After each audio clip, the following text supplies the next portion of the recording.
Hi friends, அனைவருக்கும் வணக்கம். Welcome to our channel. இன்னைக்கான கரண்ட் அஃபேர்ஸ் பார்க்கலாம். நடந்து முடிந்த குளிர்கால கூட்டத்தொடரில் கலால் திருத்த மசோதா 2025 மத்திய அரசால் நிறைவேற்றப்பட்டு ஜனாதிபதியின் ஒப்புதலுக்காக அனுப்பி வைக்கப்பட்டுள்ளது. இதன் நோக்கம் சிகரெட், சுருட், ஹூக்கா உள்ளிட்ட புகையிலை பொருட்கள் மீதான வரிகளை அதிகரிப்பதன் மூலம் புகையிலை பொருட்கள் பயன்படுத்துவதை தடுப்பது ஆகும். கீழடியில் 2014ஆம் ஆண்டு முதல் எந்த நாகரிகம் குறித்த அகழாய்வு பணிகள் நடைபெற்று வருகின்றன? வைகை நதிக்கரை நாகரிகம். ஒவ்வொரு ஆண்டும் ஜனவரி முதல் செப்டம்பர் வரை அகழாய்வு பணிகள் நடைபெறும். இதுவரை 10 அகழாய்வு பணிகள் முடிவுற்றுள்ளன. 11ஆம் கட்ட அகழாய்வு பணிகளுக்கு மத்திய தொல்லியல் துறை அனுமதி வழங்கியுள்ளது. 2025இல் கூகுளில் அதிகம் தேடப்பட்ட உணவு பட்டியலில் முதலிடம் பிடித்துள்ள உணவு எது? இட்லி. 2025இல் பெண்களின் பாதுகாப்பை மேம்படுத்தும் வகையில் தமிழக அரசு முன்னெடுத்த ஒரு புதிய திட்டம் எது?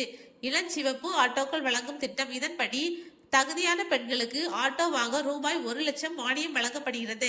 சென்னை மாநகரில் 250 பெண்களுக்கு சுய தொழில் வாய்ப்பு ஏற்படுத்தும் நோக்கில் இது வழங்கப்படுகிறது. இதன் தொடக்கம் சர்வதேச மகளிர் தினமான மார்ச் 8 அன்று முதலமைச்சர் மு.க.ஸ்டாலின் அவர்களால் ஆரம்பிக்கப்பட்டது. தமிழக தலைமை தேர்தல் அதிகாரி யார்? அர்ச்சனா பட்நாயக். தமிழகத்தில் தீவிர வாக்காளர் திருத்த பணி எப்போது ஆரம்பிக்கப்பட்டது? நவம்பர் 4, 2025.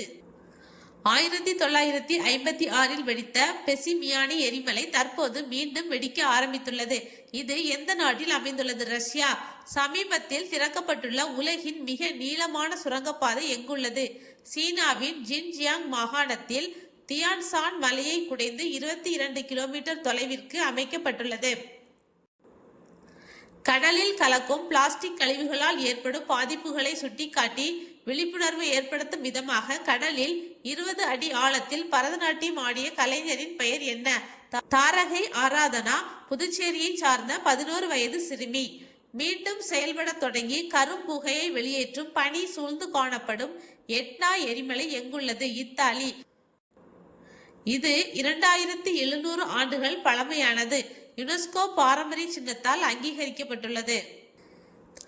பாதுகாப்பு துறை மந்திரி ராஜ்நாத் சிங் தலைமையில் நடைபெற்ற ஆலோசனை கூட்டத்தில் பாதுகாப்பு படைக்கு ஆயுதங்கள் கொள்முதல் செய்வதற்காக எவ்வளவு நிதியை ஒதுக்கி மத்திய அரசு ஒப்புதல் அளித்துள்ளது? 79,000 கோடி. இந்திய கடற்படையின் எந்த கப்பல் குஜராத்தின் போர்பந்தரில் இருந்து ஓமனின் மஸ்கட் வரை தனது முதல் சர்வதேச பயணத்தை தொடங்கியுள்ளது? INSV கவுண்டின்யா தையல் கப்பல். இந்தியாவின் வளமான கடல்சார் மரபுகளை எடுத்துரைக்கும் பண்டைய இந்திய தையல் கப்பல் நுட்பத்தை பயன்படுத்தி கட்டப்பட்ட கப்பல் இது. செனாப் நதியில் 260 மெகாவாட் உற்பத்தி திறனுடன் துலாஸ்தி நிலை 2 என்ற 2வது மின் உற்பத்தி திட்டத்தை செயல்படுத்த மத்திய அரசு ஒப்புதல் அளித்துள்ளது. இதற்காக 3200 கோடி நிதியை ஒதுக்கீடு செய்துள்ளது. சர்வதேச மகளிர் கிரிக்கெட்டில் 10,000 ரன்களை கடந்த 4வது வீராங்கனையாக சாதனை படைத்தவர் யார்? இந்திய வீராங்கனை ஸ்மிருதி மந்தனா. ஜிம்பாப்வே மற்றும் நமீபாவில் நடைபெறவுள்ள அண்டர் 19 உலகக்கோப்பை தொடரின் இந்திய கேப்டனாக நியமிக்கப்பட்டுள்ளவர் யார்? சூரிய வன்சி. இப்போட்டி ஜனவரி 15 முதல் பிப்ரவரி 6 வரை நடைபெற உள்ளது. அகழ்வாராய்ச்சி மற்றும் தொல்லியல் ஆய்வின் மூலம் 2000 ஆண்டுகள் பழமையான பௌத்த தளம் எங்கு கண்டறியப்பட்டுள்ளது? பாராமுல்லாவின் சகன்போரா கிராமம், காஷ்மீரில். குசானர் காலத்தைச் சேர்ந்த ஸ்தூபிகள், மடாலய கட்டிடங்கள் மற்றும் பழங்கால கட்டுமானங்கள் இங்கு கண்டுபிடிக்கப்பட்டுள்ளது. பிரெஞ்சு அருங்காட்சியக புகைப்படங்கள் தந்த துப்பு மூலம் இங்கு அகழ்வாராய்ச்சி நடைபெற்றது. மத்திய வன மற்றும் சுற்றுச்சூழல் துறை அமைச்சர் பூபேந்தர் யாதவ்